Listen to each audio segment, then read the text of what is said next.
Now I will open with a word of prayer. Heavenly Father, Lord, thank you so much for this opportunity to jump into this important topic of revision and editing. I pray, Lord, that you would just bless the students who are here and the students who are joining later through the recording. I pray, Lord, that you would just guide and direct them as they seek to honor you in their studies. And I just pray, Lord, that this time would be productive and that we would just have a really special just conversation and dialogue about this topic. And we give this time to you, Lord, in Jesus' name, amen. Okay, so tonight our learning goals are to distinguish between revision and editing because we often talk about them together, but they are actually two separate parts of the writing process. And then we're also going to learn how to apply a simple step-by-step revision process. So once we've written our rough drafts and we're trying to take our rough draft to our final draft, it can feel a little bit daunting of what do I do now? What do I do next? How do I actually take this rough draft and turn it into a polished, ready to submit paper that I actually want my professor to read? We are also going to identify common editing errors more efficiently. So how do we actually recognize our editing errors? And then we're also going to work on strategies to reduce our writing anxiety. So how do we go about reducing the stress that's associated with the writing process? Tonight, we are going to talk about how to do just that. But to begin, we're going to start with an icebreaker. So I'd love to hear from you. Or if you're watching the recording later, feel free to just take a moment to ponder this question. Which statement best describes your experience? A, I submit my first draft with a few changes. B, I make a few corrections and submit. C, I revise endlessly because I'm afraid I've missed something. Or D, I don't know where to start revising.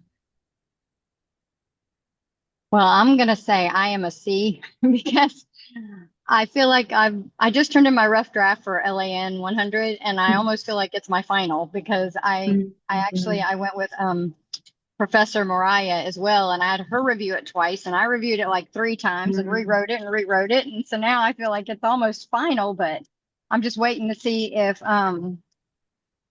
Dr. Bell wants me to change anything. Other than that, I feel like it's ready.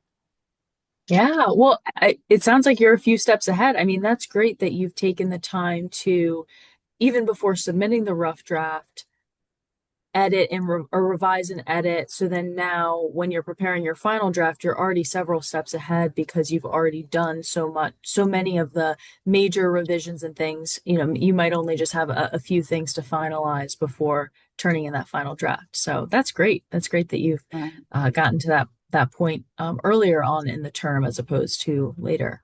But also, it is difficult because we don't want to over stress about revision and editing because at some point we do have to release it and just say, okay, this is good enough. This is the paper that I'm submitting to my professor, and not overthink each and every single sentence. So there is a balance. We want to make sure that we're not uh, overexerting ourselves in the task because at the end of the day, the one of the really cool things about writing is we have so many options because it's our voice writing about a particular topic. And so you could write a sentence one way or you could write a sentence another way. And if both are grammatically correct and both are clear and related to your paragraph, related to your thesis, we actually have quite a bit of freedom in what we choose of, I'm actually going to go with this sentence because I feel that it's the stronger of the two.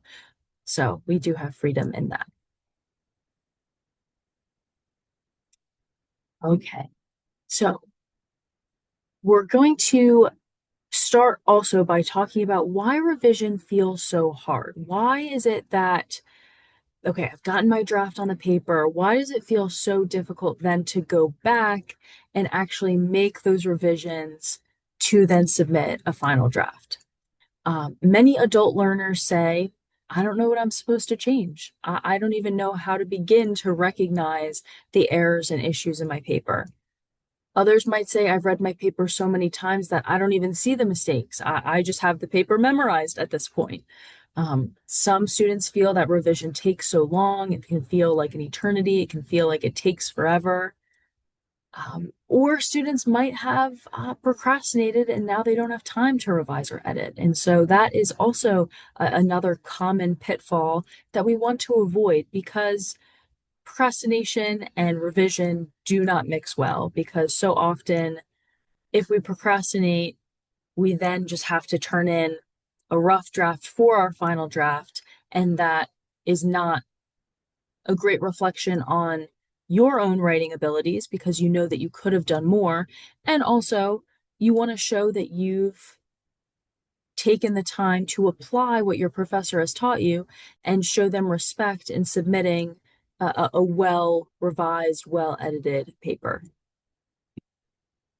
But the good news is revision is a skill, not a talent. What do I mean by that? It's a skill that can be sharpened, it can be honed, it can be strengthened. It's not just an innate talent that you possess or you don't. It is something that you can learn, it is something that you can improve and you can strengthen. Hello and welcome to the student who just joined us. Thank you. Yes, thanks for being here. And so with this, you can learn and improve your revising and editing skills. And I'd encourage you to keep that at the forefront of your mind as we go through this workshop and also beyond. Revision is a skill, not a talent. And so it is something that you can improve upon and something that you can continue to train yourself to have just that much more strength and ability in, oh, I recognize that that sentence is a run on, or I recognize that that is a fragment and I need to add to it in order for it to be a grammatically correct sentence. So we're going to start with revision because as I previewed earlier, revision and editing are two different steps in the writing process. Revision focuses on content and ideas. So we're really focusing on big picture. Do I have all of the necessary information in my paper?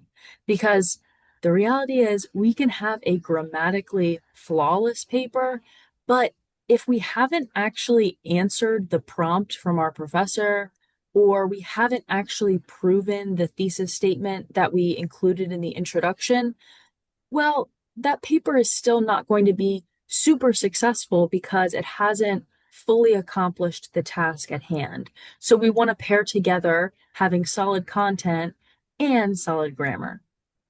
But we'll get to the grammar in the editing stage. So we really want to also focus on organization. So have I organized my paper in an effective and clear way? Does each paragraph build on the previous? Does it make sense that I have my paragraphs in the particular order that I do? And one way to check this is to look at your thesis statement. And so your thesis statement should be your topic, your claim, and then three or more pieces of supporting evidence to support that claim.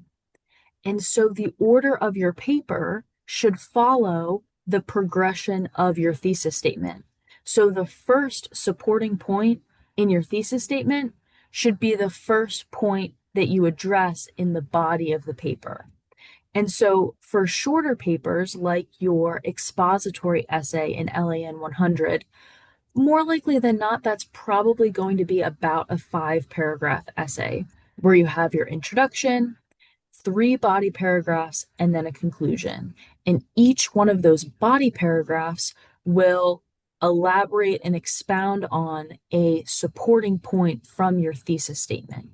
Now, for longer papers, like your argumentative essay in the LAN 101 course, you're going to be developing each supporting point from your thesis statement in multiple body paragraphs. And so we really want to pay attention to the organization so that our reader doesn't get lost, which is related to the next point. The next part of revision is argument development. So as we're going through and revising our paper, we want to ask ourselves, is my argument developing logically and clearly? Is there any information that I haven't included that I should have? Is there a key point of my thesis that maybe I've accidentally completely ignored? We want to make sure that our argument is developing properly. And once we have our rough draft in front of us, we have the opportunity to check in on that. And then, as we've been talking about throughout this slide, is really an emphasis on clarity. Have I said what I wanted to say in the way that I wanted to say it? So, have I made the points that I set out to prove? Have I stayed within the assignment parameters? So we don't want to just go down rabbit trails of, oh, this makes me think of this and this makes me think of that. And then we're kind of all over the place. We want to make sure that we have a logical, organized progression that is easy for our reader to follow based on what we've presented in our introduction and in our thesis statement. And so we want to make sure that we're presenting that clearly and that we're responding to all parts of the prompt, all parts of the assignment. So again, we can have all of our commas in the right place. Maybe we've flipped the order and done our editing before our revising, but if we don't have the content that we need in our paper, it's still not going to be particularly successful. So just remember that revision should always be done first before editing because we really want to focus on the big picture initially before getting into the fine tuning of our sentences. And so I want to take a moment. Do we have any questions so far based on what we've talked about this evening? Any questions about revision specifically?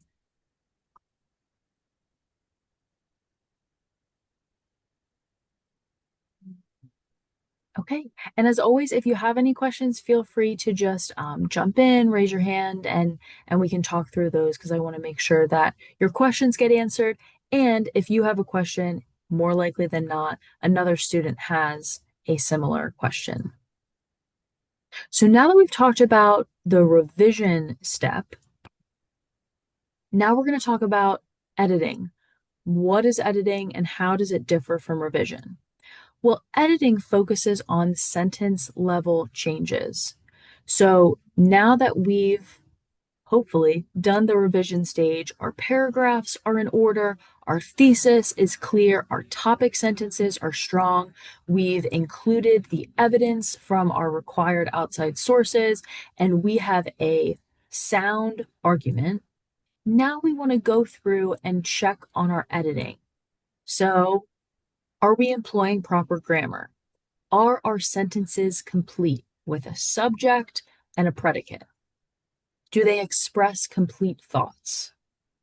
Are we using our punctuation correctly? Do we have our commas in the right places? Do we have our apostrophes, capitalization, spelling? Are all of those elements correct and in order? And it can be really easy to miss these things when we've just been writing and typing and just going through the motions of writing. And so this is why I strongly recommend that you give yourself enough time before the due date to take your time with these steps. Because more often than not, when we run into issues of procrastination, well, if it's 11:30 p.m., the paper's due at 11:59, and you're still finishing up writing your conclusion, you're not really going to have adequate time to go through and revise and edit. And so we really want to make sure that we give ourselves the time and the space to even hopefully step away from the paper and then return back with fresh eyes to be able to spot some of these errors. And then finally, we want to double check our citations. So throughout the outlining rough draft writing process, we are including our citations in the paper because we do not want to wait until the very end to include our citations. That is unfortunately a recipe for plagiarism because if we are not putting in our citations until the very end, more likely than not, we're probably going to miss a citation or cite something incorrectly or inadequately. And so we want to make sure that we are including our citations from the moment we include an outside source in our paper, which is likely happening at the outlining stage.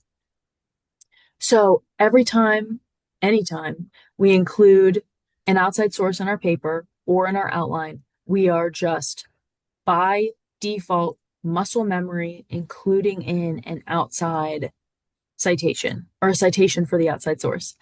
Formatted correctly, more often than not, you're probably going to be using MLA formatting, but also some courses at LBC use APA or SBL.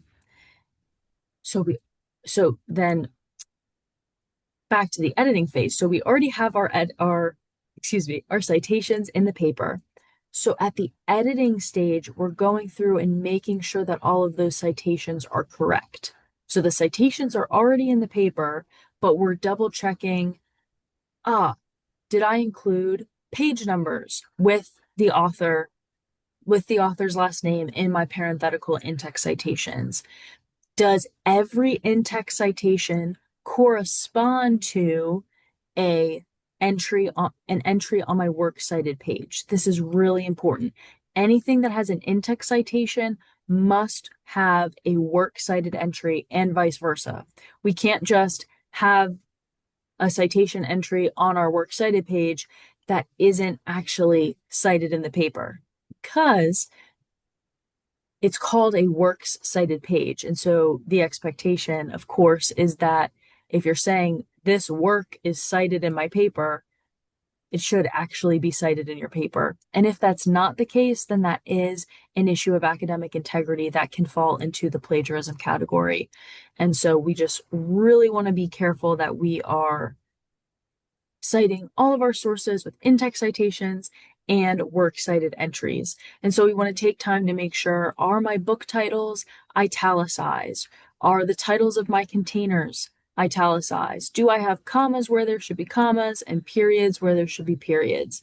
And all of this takes time to double check the minute details of formatting. And it can feel a little tedious, but it is worth it and it takes time. And so we want to allot adequate time to completing those edits.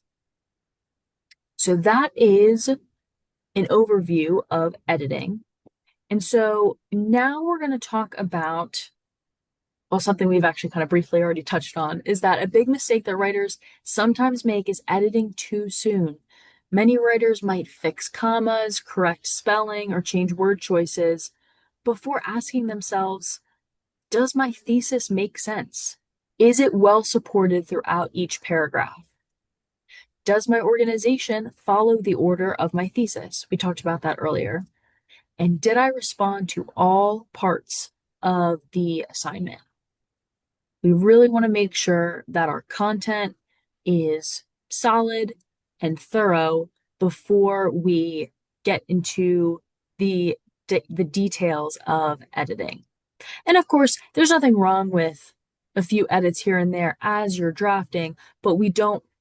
I've seen it myself as a writing instructor, as a tutor, where students can get really caught up in, oh, I really want to make this sentence make sense, and it's like, or we always want our sentences to make sense, but they want to change maybe like the wording, or they're like, this just isn't quite the right wording, but they still have the rest of the paper to write. And I'm guilty of the same thing. It can be really easy to get caught up in, I want this sentence to sound good when you still need to draft, or when I still need to draft the rest of my essay. So we want to just keep the main thing, and then go back and make those really important edits eventually, but not get too caught up in it earlier on in the writing process.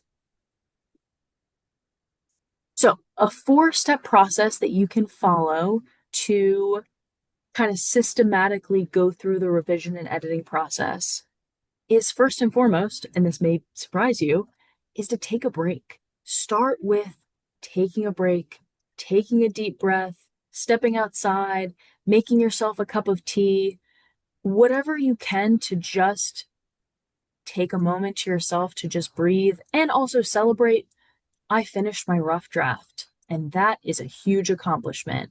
Pat yourself on the back, take a deep breath, and then get back into the process.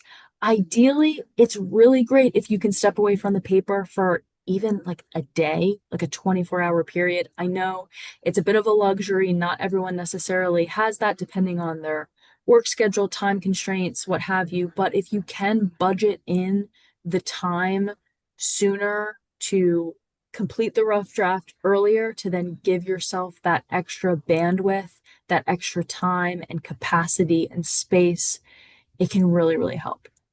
But if you don't have a larger window of time, even 30 minutes can be really life changing to just step away from the computer, step outside, get some fresh air, and then get back to the task at hand. Step number two, we want to read our papers like a reader. So, of course, when it's our own paper, we are the writer, but we want to also kind of switch gears and think, okay, if I am arriving at this paper for the first time, does it make sense? So, imagine putting yourself in the position of a reader of your paper.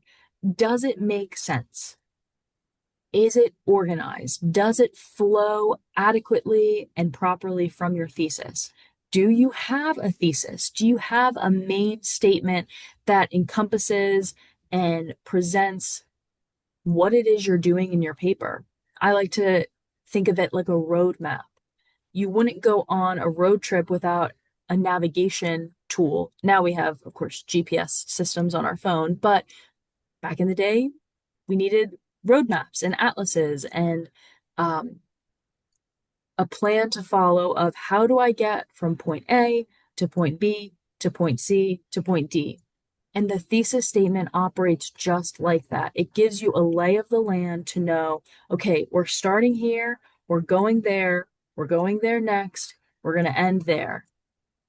So we really want to make sure that we are reading like a reader and that we have a clear thesis statement. So in this step, you're going to focus on comprehension and clarity. Do I comprehend what it is my paper, me as the writer, like what am I trying to say in this paper? Is it understandable?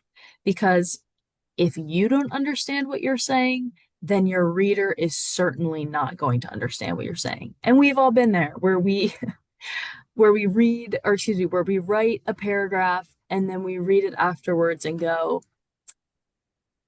I just don't really know where I was going with that. And that's okay. That's where we recognize that and change it, whether we need to delete and completely rewrite, or if we can salvage some of that material and then,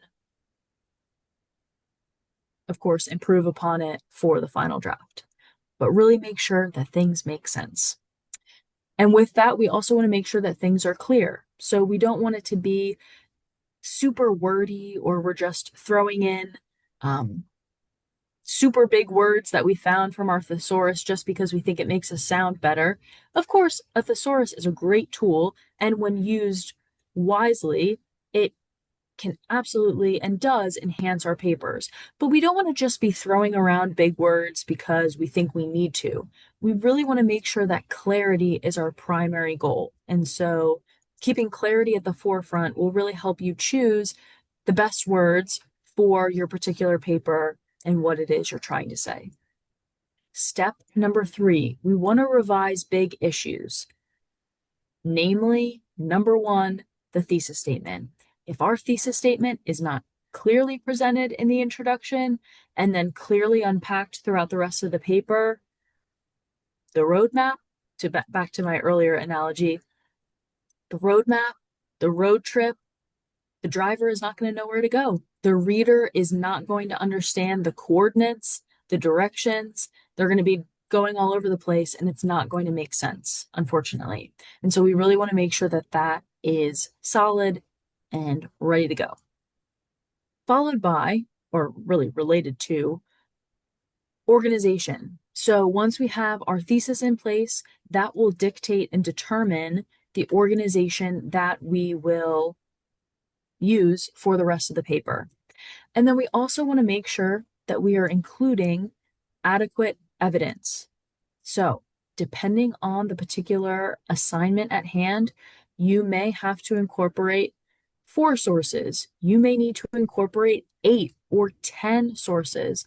And so we want to make sure that one, we actually included all of those required sources, but two, that we're using them in meaningful, substantive ways. It can be really easy to just kind of like, oh, I'm gonna use that one quote and just kind of throw it in there. Well, we want to make sure that we're actually using our sources in meaningful ways because the way courses are designed, the way assignments are designed, we're not just supposed to use sources just because they actually serve a purpose.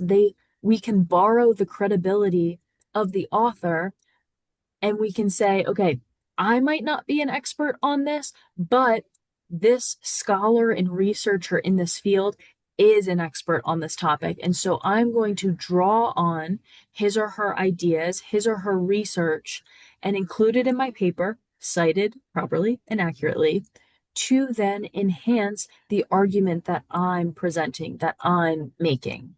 So it can feel kind of overwhelming to be like, why do I have to use 8 sources in this paper? It actually serves a distinct purpose because writing does not happen in a vacuum. Writing is actually a conversation in which, whenever you write on any topic, you are entering into an ongoing conversation that has already been happening for many, many years because other authors, researchers, scholars have been publishing and have been talking about that very topic for many years. And so you are entering into that existing conversation. And one of the really cool things about academic writing specifically is that you are then engaging with those scholars as part of the conversation. And so when you include Scholar A writes this, and then you're unpacking that in your paper, and then you're adding in points from Scholar B and Scholar C, you are actually engaging in that scholarly conversation. And so it's a really great opportunity, and it is not something to just take lightly because it's really something that should be done with integrity and thoughtfulness. And we always want to make sure that whenever we're including those outside sources that we're representing them accurately and that we're not twisting their words or misrepresenting them or their argument in any way. And then finally, step 4. So now we've kind of walked through a lot of the revision process. Now we can actually take time to edit each section and focus on grammar, punctuation, and formatting. And I specify editing in each section because it can be really easy for our eyes just to kind of gloss over when we're reading through a paper and it's just like, looks good, great. Unfortunately, sometimes when we read a long paper in one sitting, it's easy to just kind of miss some of those mistakes. But if we zoom in and go, okay, in my introduction, let me read this out loud. Is there any place where it sounds kind of awkward, or maybe there's a super long sentence that's a run on that I need to split up into 2 or even 3 sentences? Those are the kinds of things that when we kind of zoom in on one particular section, one particular paragraph, we're a lot more likely to catch.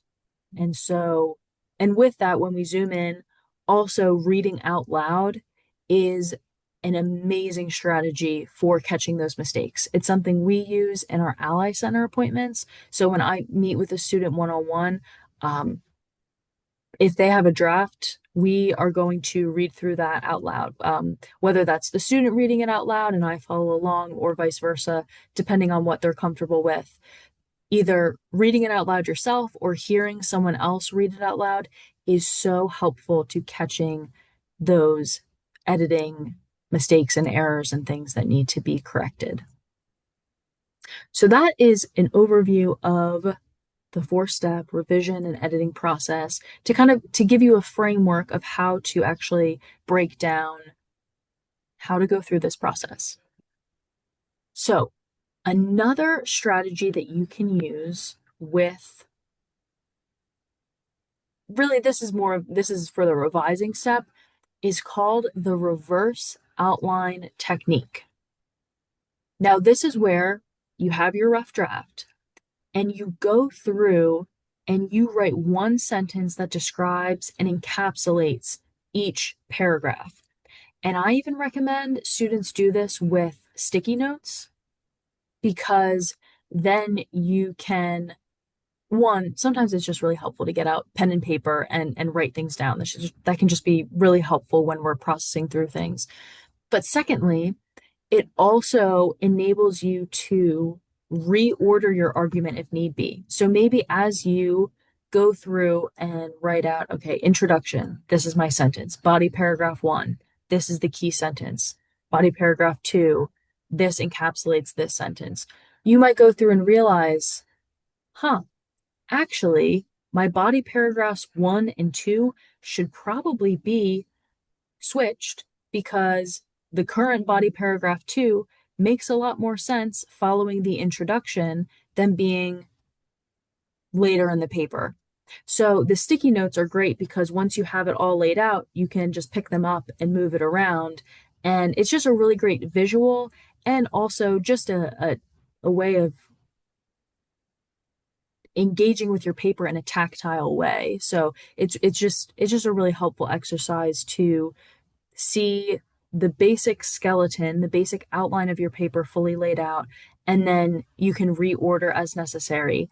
And you can also recognize missing ideas or repetition. You might realize, huh, paragraphs four and five kind of say the same thing, just in different ways. And so at that point, you may need to decide, okay, do I take out some of both paragraphs and then merge them into one paragraph? Do I need to change the point in one of the other paragraphs and rework it and rewrite it? All of these things are really helpful. And it just enhances your organization overall because if you need to move around paragraphs and perhaps there's a gap in your argument and you need to add in another body paragraph, this is a great technique that enables you to see that, recognize it, and then course correct. So I would strongly recommend the reverse outlining technique. So again, before we jump into our editing stage, we always want to ask ourselves, did I answer every part of the prompt?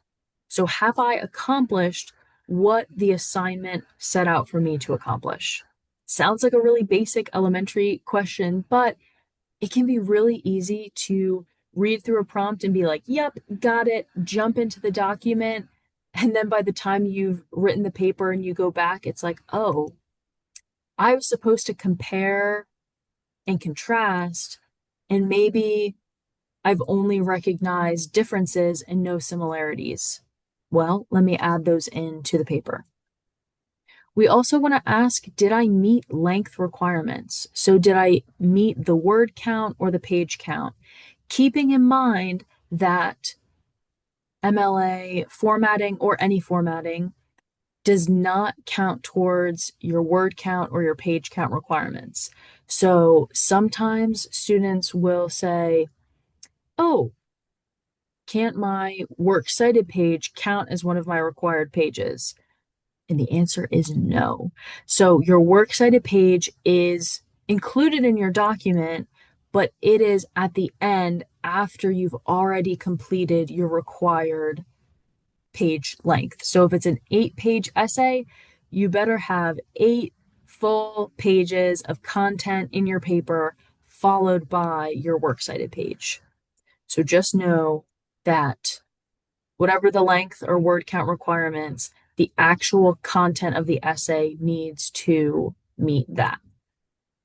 We also want to make sure that we've included our required number of sources and the required types of sources. So many papers will require you to have a certain number of books, academic articles, credible sources of your choice. And so just making sure that you have the right number and calculation of each of those sources is really vital to your success in the paper.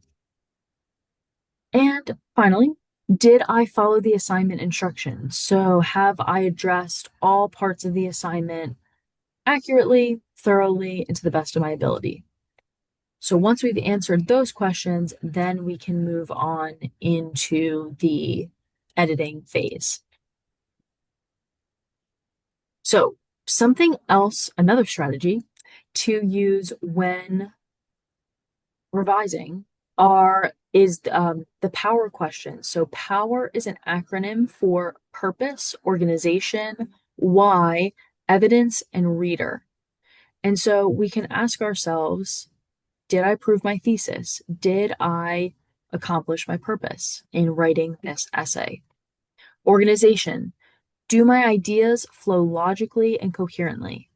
And we've talked about this at length, how we can check on to ensure that this has happened. Why? Have I explained my reasoning? This is a big one. Sometimes students will just include, okay, this is my claim. Here are some facts and statistics. Moving on to the next paragraph. We don't want to do that. We want to make sure that we've explained the reasonings, that we've, I like to call it connecting the dots for our reader. We don't want to just assume that a quote speaks for itself. The quote does not, in fact, speak for itself. You need to show your reader how you are using that quote to support your claim and unpack your point. Evidence. Oh, relatedly, E for evidence. Did I support my claims? Have I not only explained my reasoning and my argumentation, but also supported the claims and the outside evidence that you've included? And then reader, will my audience understand? Does this make sense to someone who perhaps is less familiar with this topic? Speaking of, are there any definitions or ideas or background or context that I should unpack in my introduction so that my reader has the necessary groundwork and framework to engage with my paper? And that's really important because sometimes students feel like, oh, like, what do I include in my introduction? Like, I just want to jump into my argument. Understanding that there's important background, contextual information to include about your topic, it is really, or background and contextual information is a great way to provide substance to your introduction. So these are the power questions. Just another revision tool to add to your toolbox of systematically going through these different steps of practically how do I actually revise my paper. And now moving on to editing with ease. So we've revised with relaxation and now we're editing with ease. And if you haven't noticed thus far, I went with a beachy theme for our PowerPoint because at the time of this recording, it is the month of June. So a lot of people are taking different vacations to the beach. And so, and a lot of times people associate the beach with relaxation. Sometimes people don't like the beach, so feel free to substitute the mountains or your favorite lake. Really, whatever place fills you with relaxation, feel free to think about that when it comes to revision and editing. So, when we are editing with ease, as we've talked about, editing focuses on grammar, punctuation, word choice, formatting and citations, and typos. And so we want to make sure that we're going through those different elements and checking on those items. So we've touched briefly on grammar and punctuation. I do want to talk about word choice. But we also talked about word choice a little bit earlier with the thesaurus, but we want to make sure that we are choosing words intentionally to unpack our ideas clearly. And then we talked about formatting and citations. And then also editing is a great opportunity to catch typos. We all have typos. That is just part of being human. It's okay.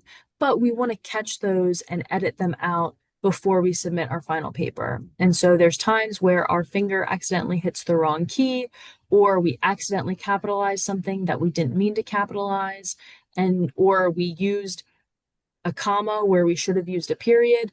All of these things we want to catch before we submit our final draft.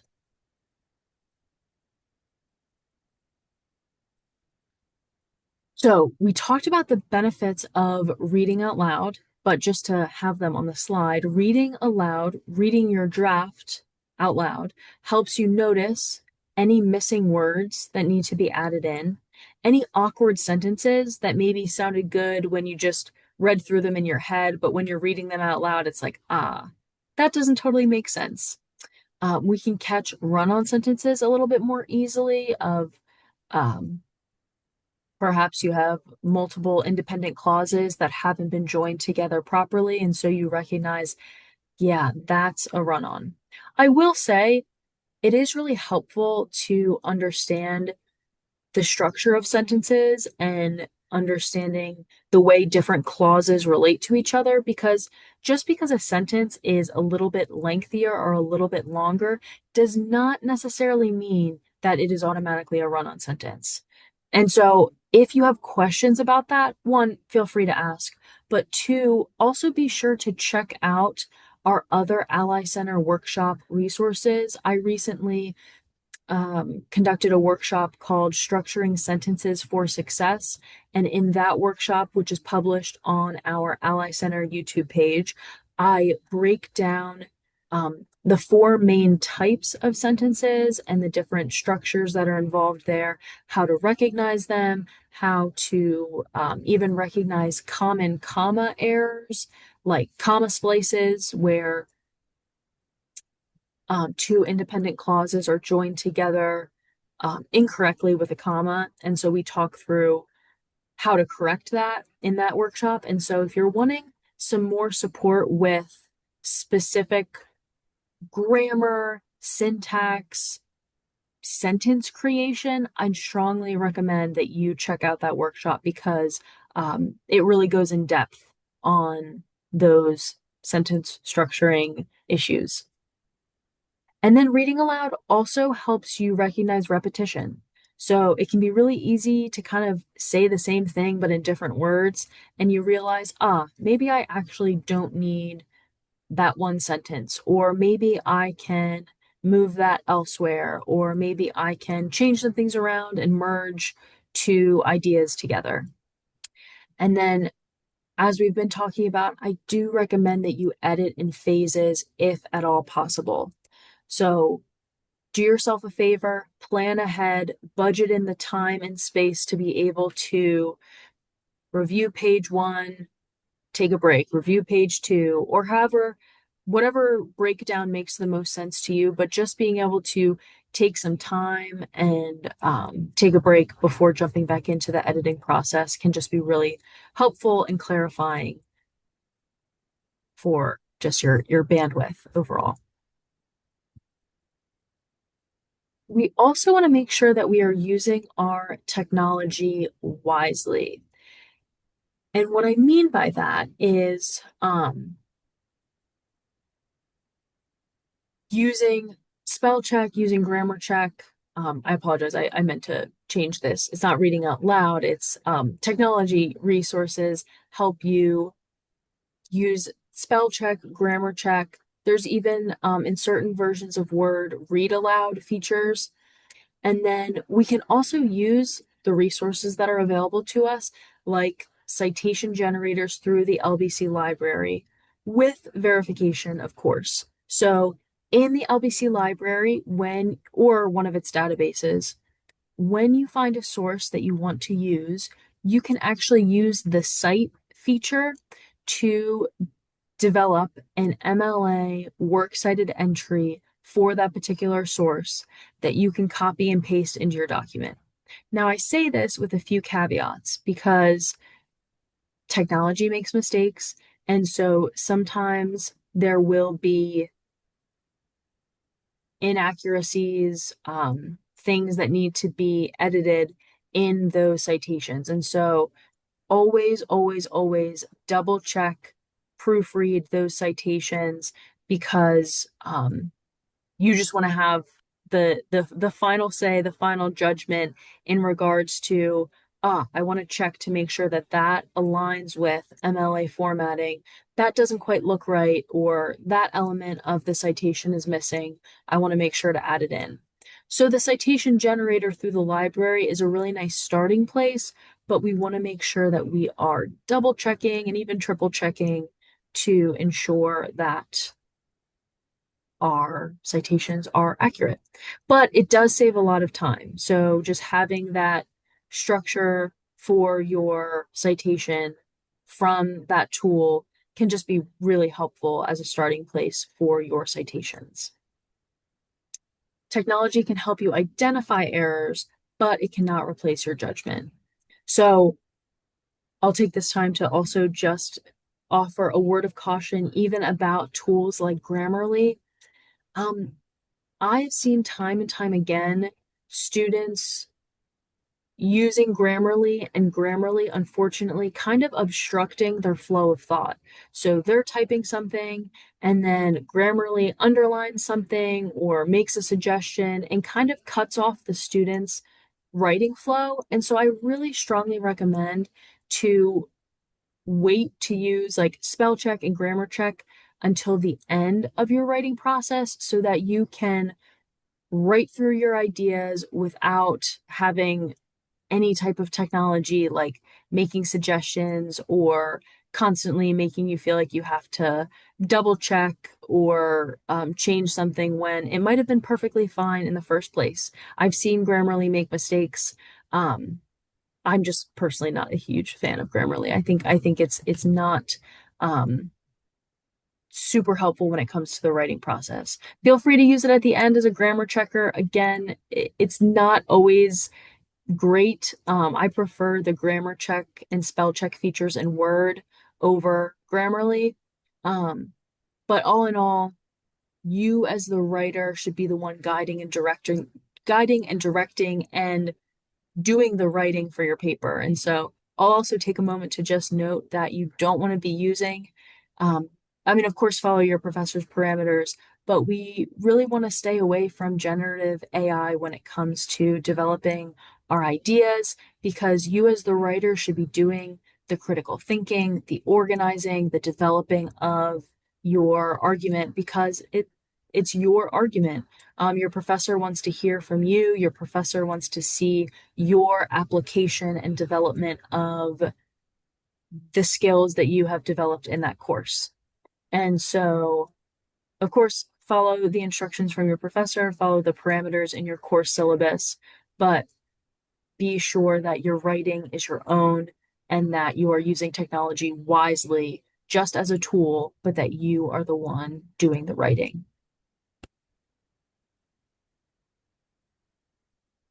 So, when it comes to building an editing checklist, how we effectively edit our papers, something that can be really helpful is identifying patterns of errors in your paper. So, maybe you realize that you have a habit of creating comma splices. Well, then you'll go, as you're going through the editing process, you want to make sure that you really prioritize, okay, I want to really focus on my comma usage and that I don't have any comma splices in my paper. Maybe you realize that you have a habit of making certain words possessive with apostrophes when they're actually just supposed to be plural without an apostrophe.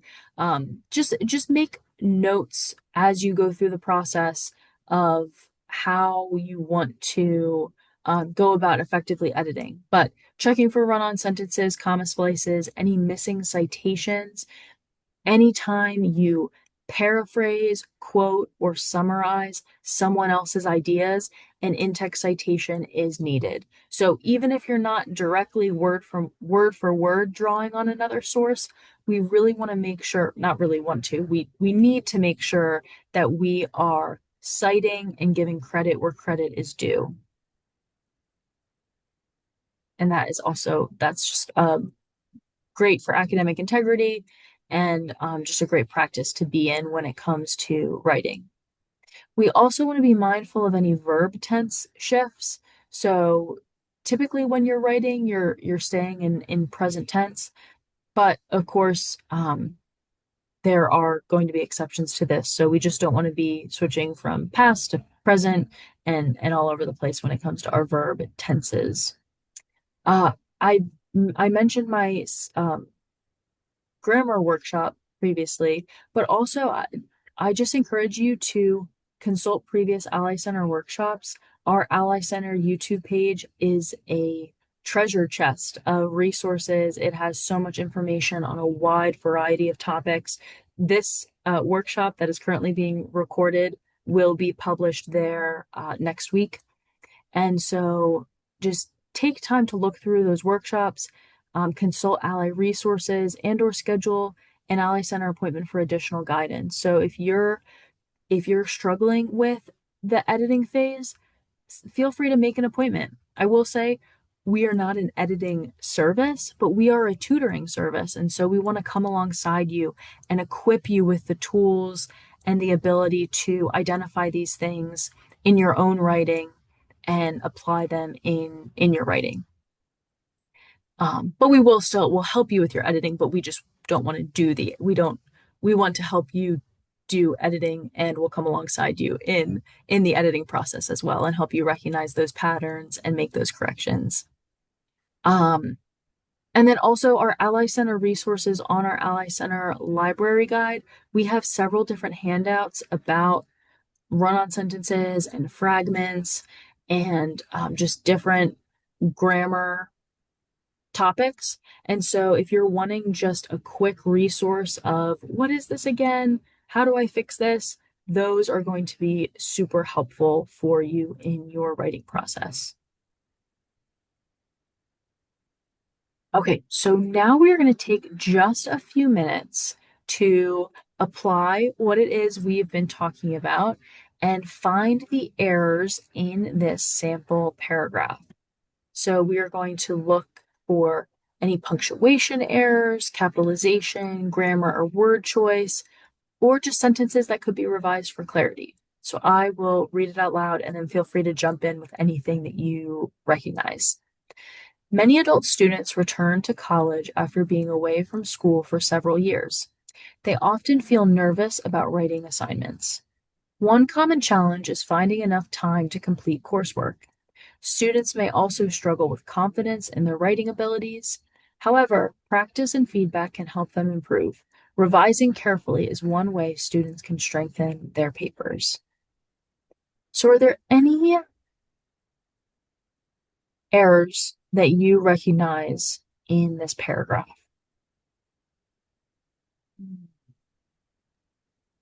Yes, ma'am. I'm actually in the middle of a bad storm, so you may have some trouble hearing me. But I feel like behind several years, there should be a period and they should be capitalized.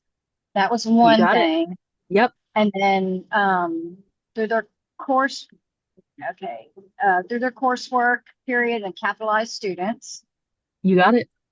And then after however, comma, practicing and feedback. Those are the ones that I just happen to catch. Yes, excellent. Very good. Very good. Thanks, Rosanna. Any other errors that we recognize currently?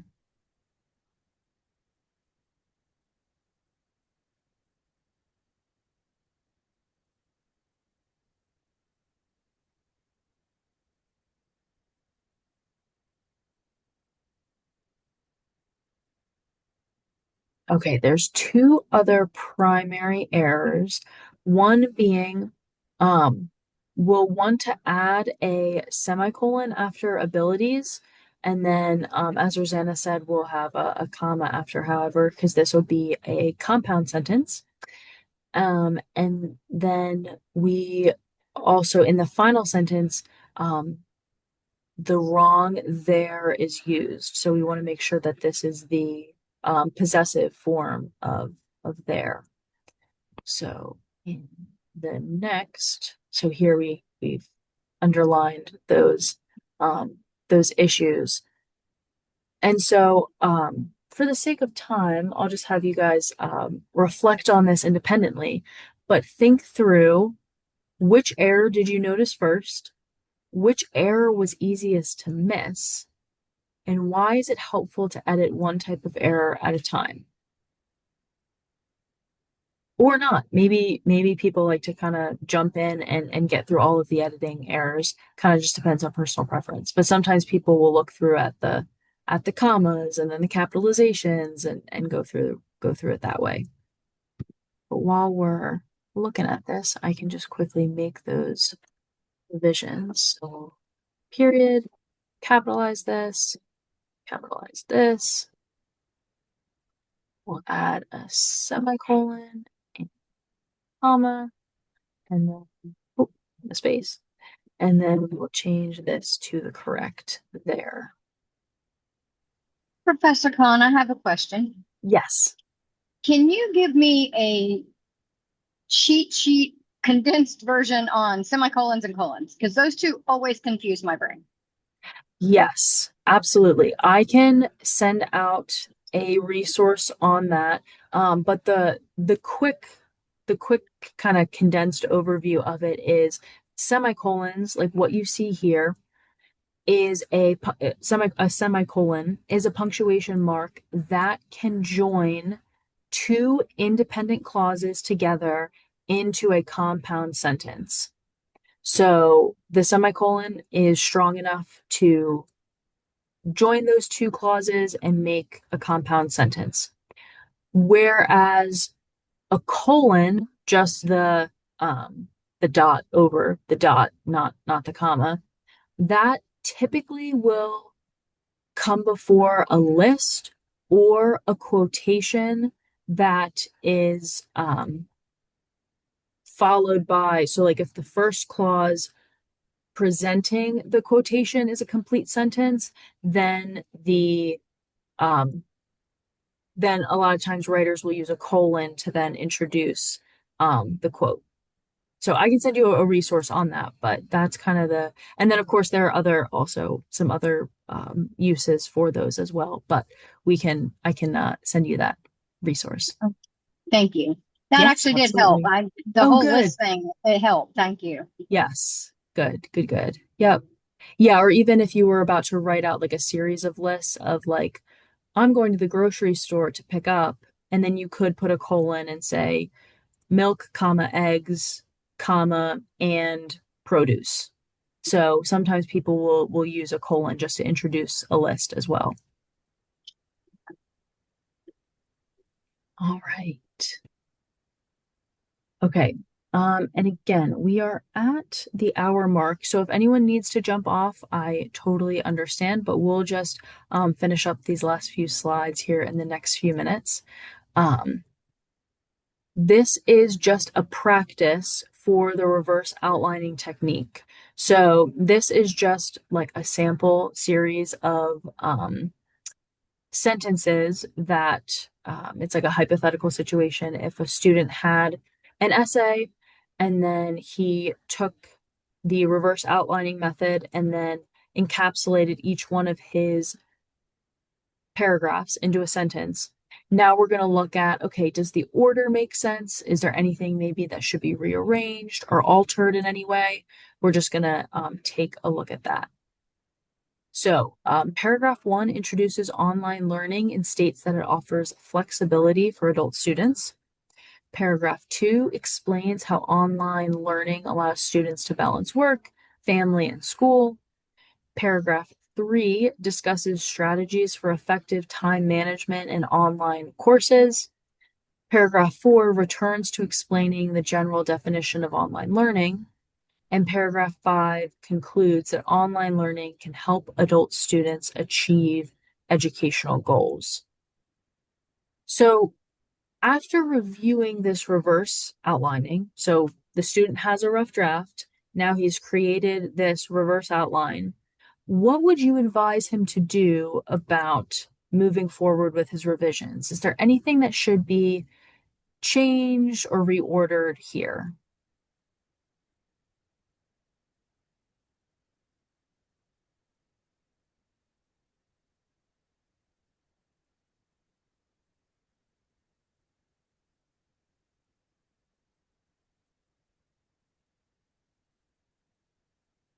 So one thing that I noticed that could be improved here is here near the end of the essay in paragraph 4, the student returns to explaining the general definition of online learning.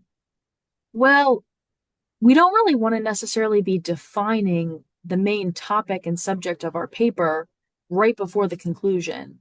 And so ideally, this should be explained probably in the introduction, where the definition of online learning is explained and introduced.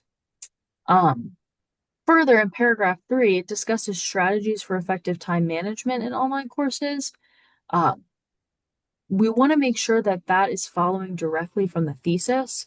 And so perhaps we could break down balancing work, family, and school into another body paragraph, and then within that, address effective time management. But time management might not be an entire body paragraph by itself when talking about the flexibility for adult students. So these are all things, I mean, this is just an example, but these are things to think about when we are reviewing the structure and order of our paragraphs. And one way that reverse outlining really helps us think through, okay, does my argument and the flow of my paper really make sense?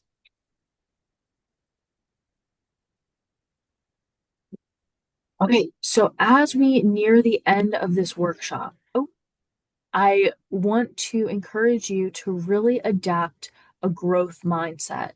And a growth mindset is where you believe that you can gain skills with effort, with perseverance. So a growth mindset is put in contrast with a fixed mindset. So a fixed mindset might say something like, I'm not good at math, I've never been good at math, and I just can't do it. But a growth mindset says, okay, math is challenging, but I am going to practice and work hard, and I believe that I have the capacity to learn and grow in my mathematical skill. And so a growth mindset sets you up for so much more success because when you believe that you have the capacity and the capability to do something, you're going to have so much more perseverance and endurance in working through learning how to actually do that task. And so the same applies to revision and editing. It can feel really overwhelming at first of, I'm not an editor, I'm not this, I'm not that. But if we kind of shift the perspective and say, editing has been a challenge for me, but I am going to take the time to learn and understand grammar and punctuation and syntax. And I know with time and diligence, I'm going to be able to do this. And that is just going to set you up for so much more success in life. And that research is based on Dr. Carol Dweck's research, if you'd like to look into it further. We also just want to emphasize doing our best. So it can be really easy to think, I just want this to be perfect. I want it to be perfect, and I want that now. Well, let's maybe shift the mindset here of I'm going to do my absolute best and I'm going to work really hard.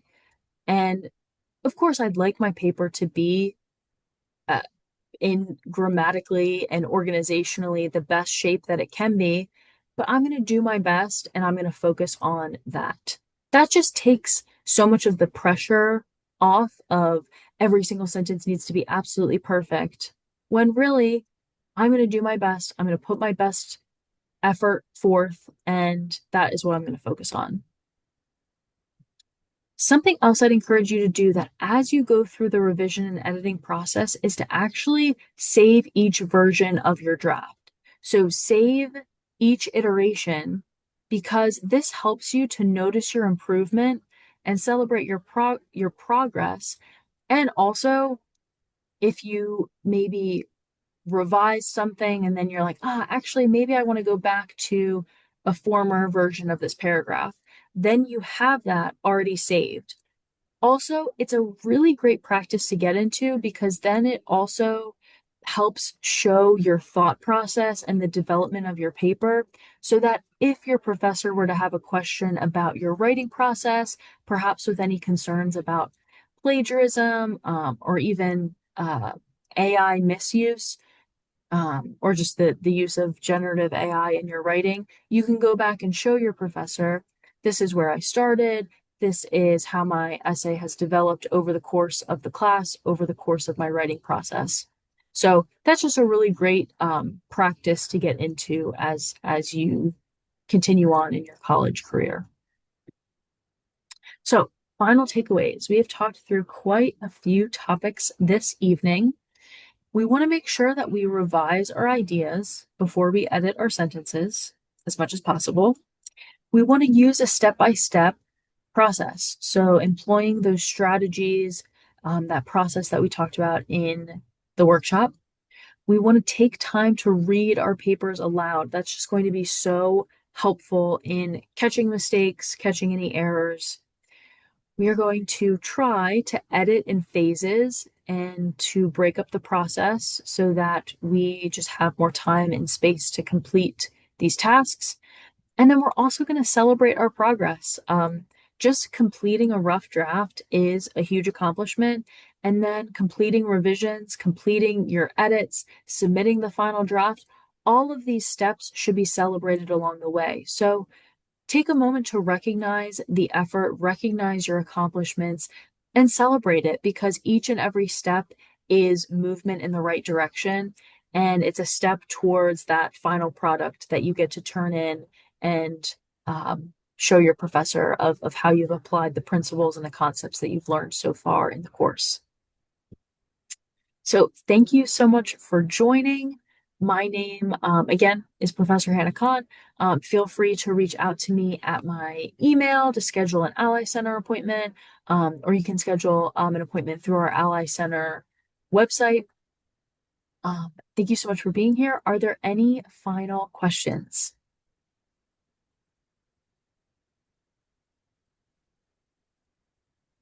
Okay, all right. Well, feel free to reach out if any other questions come up.